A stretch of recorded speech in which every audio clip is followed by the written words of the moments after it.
तो ये जो आंसर रहेगा ये पूरा का पूरा थियोरेटिकल आंसर रहेगा, यानी आपको वर्ड्स में इसको लिखना पड़ेगा। तो फर्स्ट पॉइंट जो था, देखो इसको अपन कैसे याद रखेंगे।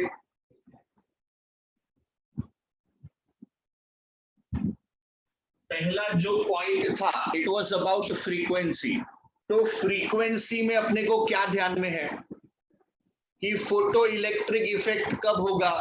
फोटो इलेक्ट्रिक इफेक्ट तब होगा जब आपका incident frequency will be greater than the threshold frequency. That means there will be no emission if the incident frequency is less than the threshold frequency। तो इसी पॉइंट को आपको वर्ड्स में लिखना है। तो पहला point will be about frequency, यानी for photoelectric emission incident frequency must be greater than or equal to the threshold frequency। Below threshold frequency there is no photoelectric effect। Below mu naught there will be no photoelectric effect।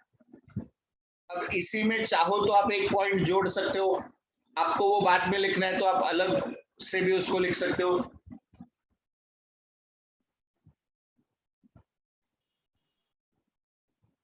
Different metals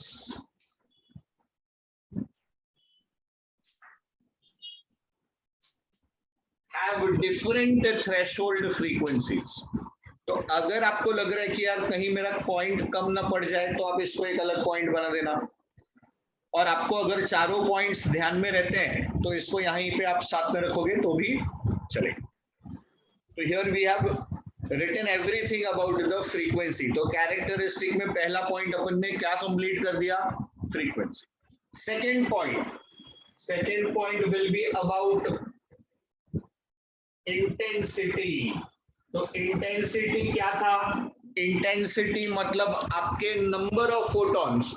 तो जैसे जैसे आप number of photons बढ़ाएंगे, number of photon striking the surface बढ़ेगा, वैसे वैसे photo electric current का value बढ़ेगा। तो above the threshold frequency, this is important. आपका कंडीशन क्या है, अबव द थ्रेशोल्ड फ्रीक्वेंसी, ये कंडीशन मीट होना चाहिए।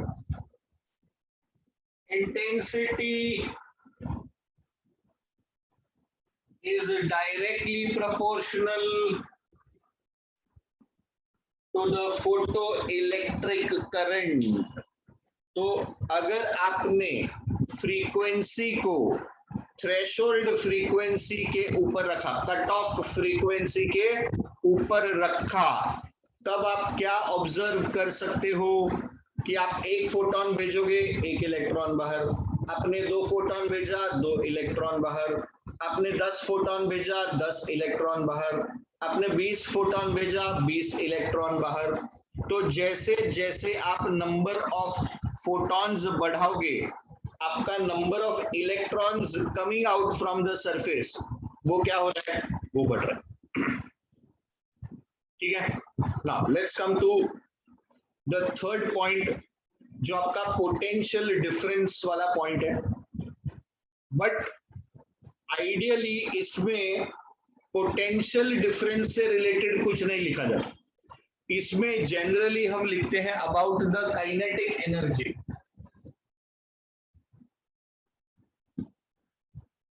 तो काइनेटिक एनर्जी के बारे में आपका यहां पर क्या ऑब्जर्वेशन है।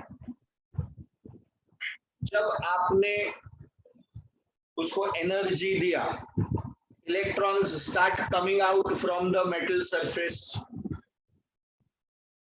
जो लास्ट लेवल का आपका इलेक्ट्रॉन बाहर आता है उसका काइनेटिक एनर्जी इज 0।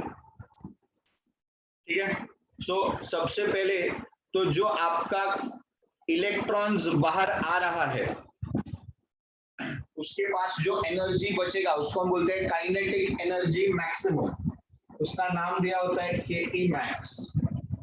तो के ई मैक्स जो है it is directly proportional to the frequency.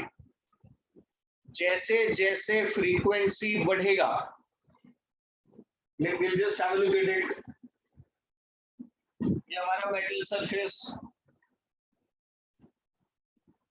These are the different layers of the metal surface. Electrons of the outermost layer, electrons जो अंदर के लेयर में. अभी आपका पास सोर्स है, सोर्स में से एनर्जी आ रही है 10 यूनिट्स ऑफ एनर्जी. इसको फ्री होने के लिए जो एनर्जी चाहिए 2 यूनिट्स. ये हो गया हमारा work function. The minimum amount of energy which is required to free the electron, उसको हम बोलते हैं वर्क फंक्शन. तो अब जब 10 यूनिट्स देखिए पहले लेयर को मिला, इलेक्ट्रॉन ने उस लेयर में 2 यूनिट्स दिया, बाहर आ गया 80 यूनिट्स के साथ. इसके पीछे वाले लेयर का जो इलेक्ट्रॉन है 2 इधर दिया, 2 इधर देना पड़ेगा. तो when it is coming out 6, इसके पीछे 4, इसके पीछे 2, इसके पीछे 0. अब अगर हमने फ्रीक्वेंसी बढ़ाया तो आप क्या कर रहे हो, फ्रीक्वेंसी बढ़ा रहे हो. आप फ्रीक्वेंसी डबल कर दो, आपका एनर्जी डबल हो गया 20 यूनिट्स. ये आपने भेज दिया यहाँ पे, इलेक्ट्रॉन को मिला 20 यूनिट्स, उसको खर्चा करना है 2 यूनिट्स और बाहर आ गया. अब ये जो 8 था अब वो 18 हो चुका है. तो आपने फ्रीक्वेंसी बढ़ाया, आपका काइनेटिक एनर्जी बढ़ गया. तो काइनेटिक एनर्जी जो है it is dependent on frequency and this kinetic energy is independent of intensity. अब इसका क्या मतलब हुआ, देखिए इसका मतलब ये हुआ कि यहाँ पर जो मेरे नंबर ऑफ फोटॉन्स है उससे कुछ भी लेना देना नहीं है. पहली बार 100 फोटॉन्स थे, तभी भी जो इलेक्ट्रॉन बाहर आएगा उसका एनर्जी 8 यूनिट्स ही रहने वाला है. तो नंबर ऑफ फोटॉन्स पहली बार 100 है, 1000 है, 1 लाख है, उससे मेरे एनर्जी पे कोई फर्क नहीं पड़ रहा. दूसरी बार मैंने ये 20 कर दिया, इसको समझो 50 फोटॉन्स कर दिया, कम कर दिया मैंने फोटॉन्स, तो भी जो इलेक्ट्रॉन बाहर आएगा उसका काइनेटिक एनर्जी बढ़ा है तो बढ़ा ही रहेगा, 18 यूनिट्स ही रहने वाला है. Why? Because it is dependent on frequency and not on intensity. तो आप जो पॉइंट लिखोगे उसमें आप काइनेटिक एनर्जी लिखोगे, बट जो पॉइंट आपको अंडरस्टैंड करना है वो क्या है, देखिए energy directly proportional to frequency, K max proportional to frequency and stopping potential that is also proportional to frequency. इनमें से कोई भी टर्म इंटेंसिटी पे डिपेंड नहीं करता, नंबर ऑफ फोटॉन्स पे डिपेंड नहीं करेगा. तो ये तीनों चीज बहुत इंपॉर्टेंट है, ये एमसीक्यूज पॉइंट ऑफ व्यू से. ये वाला जो पॉइंट है वो एमसीक्यू के पर्सपेक्टिव से सबसे ज्यादा यूजफुल पॉइंट रहता है. एंड लास्टली पॉइंट नंबर 4,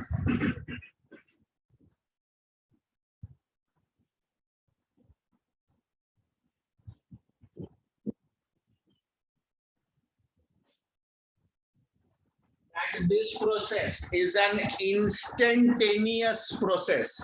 ये कैसा प्रोसेस है, ये एक इंस्टेंटेनियस प्रोसेस है. ठीक है. सो 4 पॉइंट आपने दे दिया, आपको आपका 2 मार्क मिल जाएगा.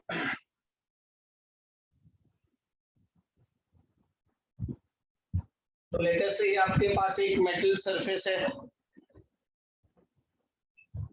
एनर्जी, तो आप जो फोटॉन्स भेजोगे उन फोटॉन्स के पास क्या है, एनर्जी है. तो दे आर एनर्जेटिक फोटॉन्स. तो ये फोटोन है जिसके पास है एनर्जी ई। फोटोन आया, इसने इलेक्ट्रॉन को टक्कर मारा। अब इसने इलेक्ट्रॉन को टक्कर मारा तो क्या करेगा, अपना सारा का सारा एनर्जी उठा के इलेक्ट्रॉन को दे देगा। इलेक्ट्रॉन को फ्री होने के लिए जो एनर्जी चाहिए उसका नाम है वर्क फंक्शन। तो अब इसको W नॉट या फाई नॉट ऐसे लिख सकते। तो इलेक्ट्रॉन जब बाहर निकलेगा उसके पास जो काइनेटिक एनर्जी होगी, इसको हम कैसे रिप्रेजेंट कर सकते हैं? सोचिए, ई सेंड किया, W नॉट यूज हो गया, तो आपके पास जो के मैक्स बचा it is E minus W not, या अगर आप लिखना चाहें तो आप लिख सकते हैं E minus phi naught. Easy है, एकदम सिंपल है। तो आइंस्टाइन साहब ने इसको एक मैथमेटिकल फॉर्मेशन में ला दिया। अब इसके वजह से अपने पास काफी सारे फॉर्मूले जनरेट हो गए, और फिर उसी के ऊपर जैसे 4 कैरेक्टरिस्टिक्स था, उन्हीं कैरेक्टरिस्टिक्स को फॉर्मूलाज के थ्रू देख सकते हो या रिप्रेजेंट कर सकते हो। तो let us now just list down the फॉर्मूले, और ये फॉर्मूले इस चैप्टर में जितने भी न्यूमेरिकल्स है उसको आप बोल सकते हो, इससे रिलेटेड आपका काम हो जाएगा। Energy E is h new, this is h new not. तो ये देखिए, अगर आपको फ्रीक्वेंसी के टर्म्स में डील करना है ऐसे लिखो, आपको अगर वेवलेंथ के टर्म्स में डील करना है तो this is hc upon lambda, hc lambda. अगर आपको वेलोसिटी के टर्म्स में डील करना है, काइनेटिक एनर्जी का सबसे normal formula half mv max square, ये इसका फॉर्मूला गया in terms of velocity. And जो हमारा पोटेंशियल डिफरेंस वाला पॉइंट था एक्सपेरिमेंट का, उसमें भी अगर हम थोड़ा सा लॉजिक लगाएं, इलेक्ट्रॉन जा रहे आगे, यानी उसके पास क्या है, उसके पास काइनेटिक एनर्जी है। हम क्या कर रहे हैं, we are stopping the most energetic electron. हम क्या कर रहे हैं, मोस्ट एनर्जेटिक इलेक्ट्रॉन को स्टॉप कर रहे हैं, उसको हम दूसरे टर्मिनल पे पहुंचने से रोक रहे हैं। तो आपका वो स्टॉपिंग पोटेंशियल था, तो बेसिकली आप पोटेंशियल एनर्जी अप्लाई कर रहे हो, and that is negative sense में। तो उसको आप लिख सकते हो, it is E Vs। What is E into Vs? It is charge into potential. Charge into potential is potential energy. तो एक तरह से ये आपका पोटेंशियल एनर्जी रिप्रेजेंट करता है। आपने इलेक्ट्रोस्टैटिक्स में सीखा है, charge into potential gives you potential energy. तो एक इलेक्ट्रॉन है, उसका चार्ज ले लिया आपने, उसको स्टॉपिंग पोटेंशियल से मल्टीप्लाई कर दिया, आपको पोटेंशियल एनर्जी मिल जाएगा। तो अब इस पूरे चैप्टर से रिलेटेड कोई भी न्यूमेरिकल होगा तो इन्हीं में से कुछ ना कुछ रिलेशन आप यूज करके उसको सिंप्लीफाई करोगे। समझ में आ रहा है आपको? ये इक्वेशन समझ में आ रहा है? जरा देख लीजिए, बढ़ते हैं फिर। तो आइंस्टाइन साहब का जो फोटो इलेक्ट्रिक इक्वेशन है, आइंस्टाइन्स फोटो इलेक्ट्रिक इक्वेशन, तो उसमें के मैक्स के लिए आप लिख लीजिए half mv max square, this is equal to h nu, energy supplied minus, yes, Vs is the stopping potential here. Vs represents the stopping potential. तो ये हो गया आपका आइंस्टाइन साहब का फोटो इलेक्ट्रिक इक्वेशन। अब इसके मदद से वो जो कैरेक्टरिस्टिक्स हमने किए थे अभी अभी जो हमने जस्ट इसके पहले कैरेक्टरिस्टिक्स देखे थे, तो let us think logically and utilise this equation. ये इसका ब्यूटी है आइंस्टाइन साहब का कि उन्होंने इसके मदद से वो सारे कैरेक्टरिस्टिक्स आप प्रूव कर सकते। अब कैसे करेंगे देखिए, अगर आपका फ्रीक्वेंसी थ्रेशोल्ड फ्रीक्वेंसी से कम है, अगर आपका फ्रीक्वेंसी थ्रेशोल्ड फ्रीक्वेंसी से कम है, मतलब ये आंसर जो है वो नेगेटिव आ जाएगा। फर्स्ट वाला केस देखिए, फर्स्ट वाला जो आपका इक्वेशन है, incident is less than threshold, तो आपका जो काइनेटिक एनर्जी है वो नेगेटिव हो जाएगा, जो पॉसिबल ही नहीं है। काइनेटिक एनर्जी कभी नेगेटिव हो ही नहीं सकता। इसका मतलब है ये कंडीशन पे आपको फोटो इलेक्ट्रिक इफेक्ट नहीं मिलेगा। अब सेकंड कंडीशन इक्वल ले लीजिए, इक्वल लेंगे काइनेटिक एनर्जी जीरो, ये तो पॉसिबल है, तो that means photo electric equation just begins. अब इसमें तीसरा सिचुएशन, दिस इज ग्रेटर, तो आपको काइनेटिक एनर्जी मिलेगा, दैट मींस आपको फोटो इलेक्ट्रिक इफेक्ट मिलेगा। तो ये दोनों कंडीशन आपको फोटो इलेक्ट्रिक इफेक्ट दे रहा है। लेस देन वाली कंडीशन में आपको फोटो इलेक्ट्रिक इफेक्ट नहीं मिलेगा। ठीक है, so this is point number 1। अब पॉइंट नंबर 2 देखिए, पॉइंट नंबर 2 के लिए आइंस्टाइन साहब ने क्या बोला, उन्होंने बोला इस पूरे इक्वेशन में क्या कहीं पर भी इंटेंसिटी का कोई भी टर्म दिखाई दे रहा है, and the answer is no.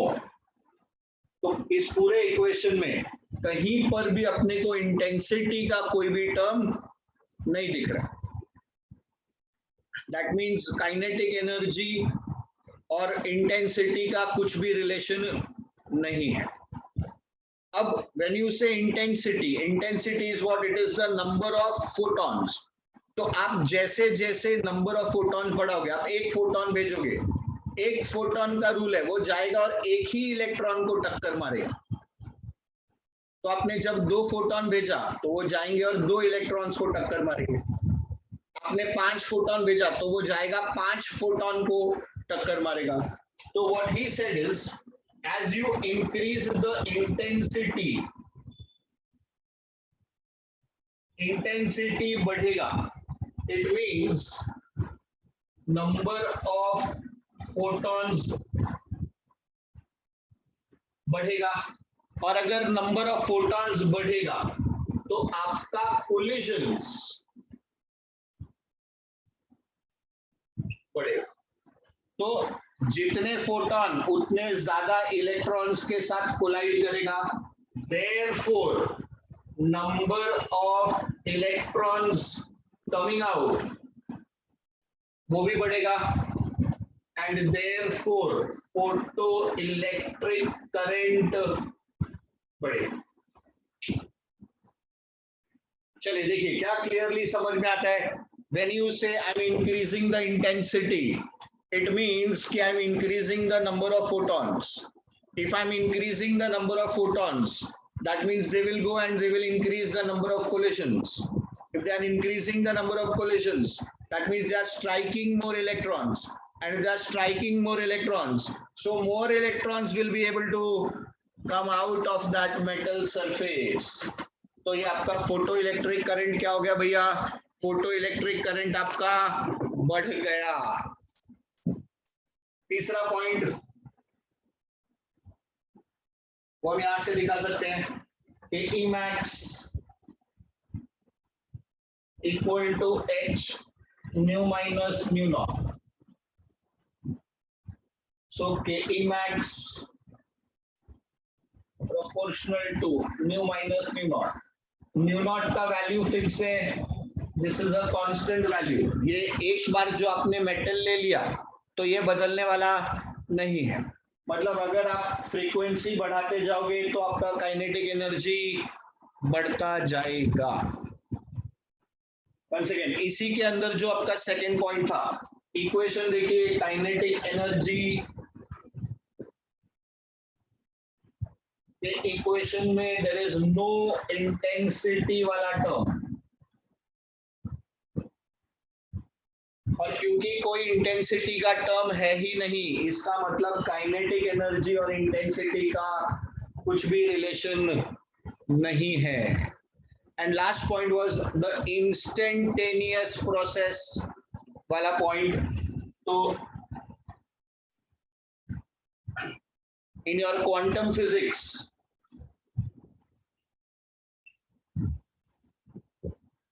The time lag, photon गया, सी फोटोन का जो स्पीड है वो 3 × 10⁸।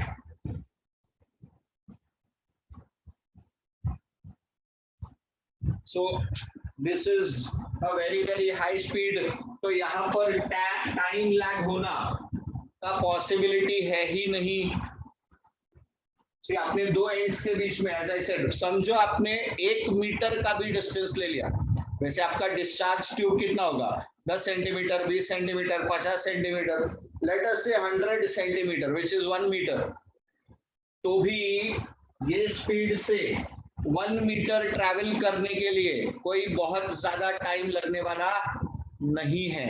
So this is an instantaneous process.